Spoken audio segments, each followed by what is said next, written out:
You may see an ANOVA described as being a one-way, two-way, or even repeated measures ANOVA. First, we need to distinguish between variables, factors, ways, and levels. You are already familiar with the idea of variables. Independent variables are the things that vary between groups of participants. Dependent variables are the outcome measures that we compare between groups. Factors are what statisticians call variables, and ways are the number of factors in your ANOVA.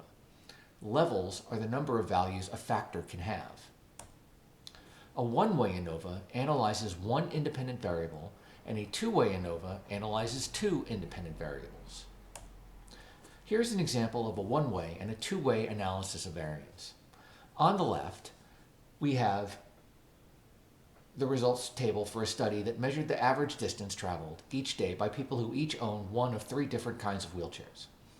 People who owned K1 wheelchairs, which are the clunky heavy wheelchairs that hospitals and grocery stores use, moved an average of 1.5 kilometers per day.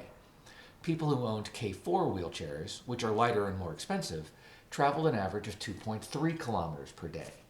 And people who owned K5 wheelchairs, which are ultralight wheelchairs with rigid frames, traveled an average of 3.7 kilometers per day. In this study, there is one factor, which is type of wheelchair, and that factor has three levels, K1, K4, and K5. The researchers would use a one-way analysis of variance to compare the three factors.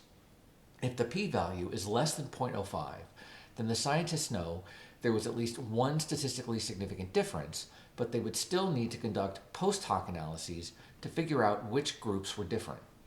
In this case, we would expect the K1 and K5 groups to be different, but it's unclear whether the difference between the K1 and K4 groups is statistically significant or the difference between K4 and K5 groups. On the right, we have the results table from a similar study. The difference is that the subjects were divided based on the type of wheelchair they owned and the type of tires they had on their wheelchair. This study has two factors, type of wheelchair and type of tire, and the data would therefore be analyzed using a two-way ANOVA. The interpretation of the p-value remains the same, however.